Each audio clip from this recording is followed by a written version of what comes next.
Magandang araw mga kababayan. Welcome ulit sa channel natin. Ngayong araw, pag-usapan natin ang isang bagay na madalas natin masyadong hindi iniisip habang nasa abroad. Ang OFW safety net. Kung narinig mo na itong salitang safety net, ibig sabihin nito ay ang hahawak, pangsalo o pang-protection. Kapag may bigla ang masama o mahirap na pangyayari. At bilang OFW, alam natin na hindi habang buhay ay malakas tayo, hindi habang buhay ay may kontrata at hindi habang buhay ay may trabaho sa abroad. Kaya sa video na ito, pag-uusapin natin ang ano nga ba ang OFW safety net. Bakit mahalaga ito para sa atin? Ano ang dapat gawin para magkaroon ng matibay na safety net? Mga practical na tips na magagamit mo agad, mga kwento ng kapwa OFW na walang safety net at yung may mga safety net. At syempre, paano natin sisimulan ito kahit maliit lang ang sahod natin? Kung isa kang OFW na gustong maging handa at ayaw mapasabak sa hirap sa oras ng pangangailangan, siguraduhin mong tapusin ang video na ito. Una, ano ang safety net para sa OFW? Mga kabayan, simple lang. Ang safety net ay yung mga paghahanda na ginagawa natin para hindi tayo mabagsakan ng problema na walang tayong masasalo. Halimbawa, bigla kang nawalan ng trabaho sa abroad. Bigla kang nagkasakit at hindi ka makapagtrabaho. Biglang kailangan mong umuwi dahil may emergency sa pamilya. O kaya tapos na kontrata mo at wala ka pang pasunod. Kung wala kang ipon, insurance o pagkukunan, para kang nahulog sa bangin na walang lambat. Diretso bagsak. Pero kung may safety net ka, may savings, may kaunting negosyo, may emergency fund, may skills na kaya mong pagkakitaan, kahit madapa ka, may sasalo sa'yo. Hindi ka tutuluyang mawasak. Pangalawa, bakit mahalaga ang safety net para sa OFW? Alam ko paulit-ulit na binabanggit ko ang mag-ipon. Marami sa atin umaalis ng Pilipinas na may dalang pangarap, ang pangarap na mabigyan ng mas magandang mabuhay ang pamilya. Makapagpatayo ng bahay, makapagpaaral ng anak at makatulong sa magulang.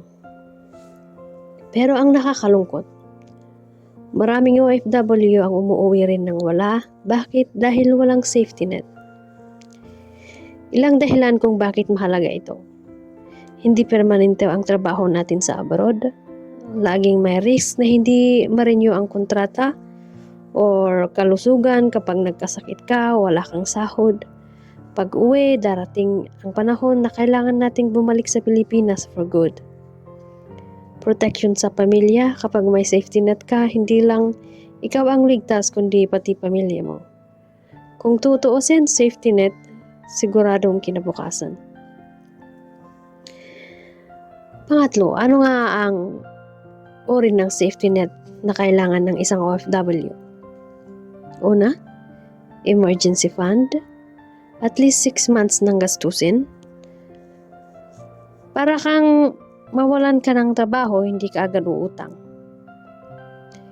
Ipon para sa investment, hindi lang basta ipon, kundi para palaguin. Pwede sa maliit na negosyo, stocks o mutual funds. Ganito, may GCash na ngayon. Kung nasa abroad ka man, pwede kang mag-money exchange. Kung may pera ka sa GCash, at let's say nasa US ka, at may pera ka sa GCash, kung gusto ng mga kabayan natin na magpadala ng pera, ikaw na lang yung sasalo. Hindi na sila pupunta sa bangko. Ikaw yung magbibigay ng charge. Kasi kahit isang $2, $3, $5 na charge.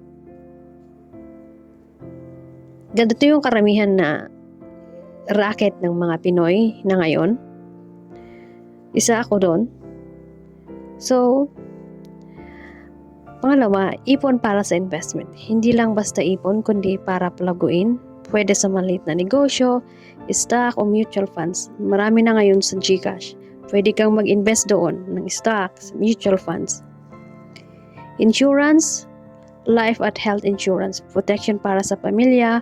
Kung may mangyari sa'yo, protection sa sarili mo kung magkasakit ka. Skills o side hustle.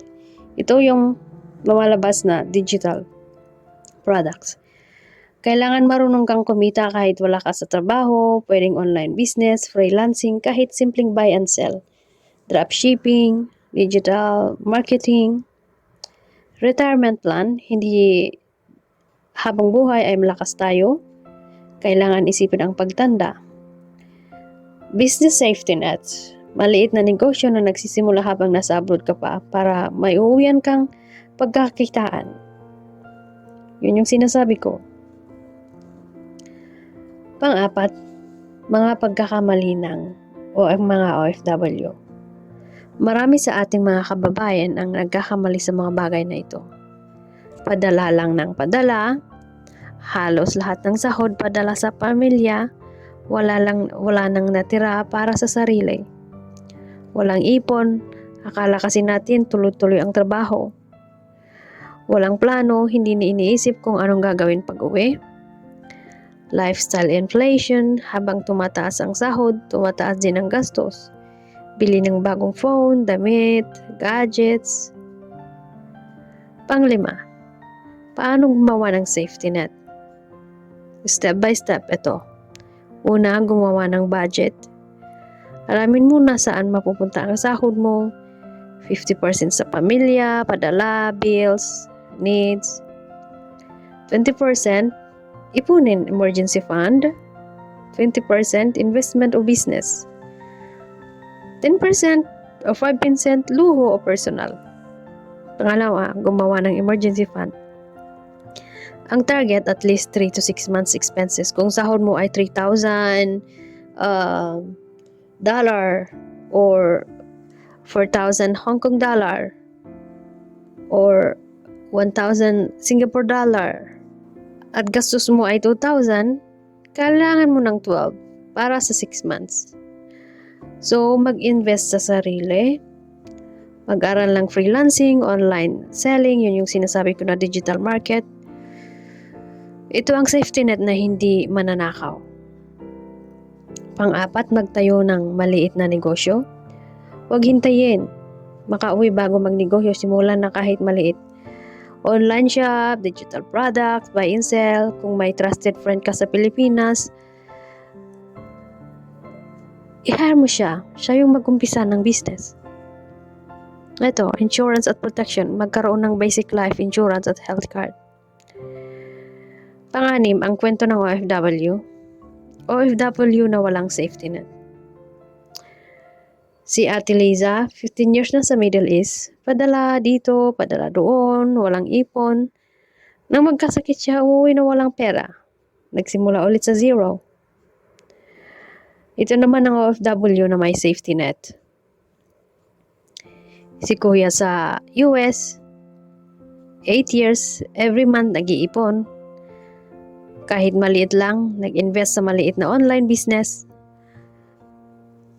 Nag-start ng business sa Pilipinas. Nung umuwi, may saving at may negosyo siyang pinagpapatuloy. Hindi na bumalik abroad. Ito, mindset shift ng isang OFW. Huwag isipin na forever ka sa abroad. Huwag umasa lang sa sahod. Ang goal ay maging self-sustaining kahit wala ka na sa abroad. Safety net ay freedom. Mga kabayan, napakahalaga na habang malakas pa tayo at may trabaho pa tayo sa abroad, magtayo na tayo ng sariling safety net. Hindi ito madali, pero kaya natin kung magsimula tayo ngayon. Tandaan, ang tunay na tagumpay ng isang OFW ay hindi kung gaano kalaki ang sahod mo, kundi kung gaano ka kahanda sa kinabukasan. Alam ko maraming OFW yung nagpapaaral sa mga anak, tapos sila yung investment nyo. Yung mga iba, habang nag-aaral, hindi alam ng mga magulang na nabuntisan or nag-asawa na yung anak, may binuntis. Hindi investment ang mga anak, or huwag mong gawing kasiguraduhan ang mga anak.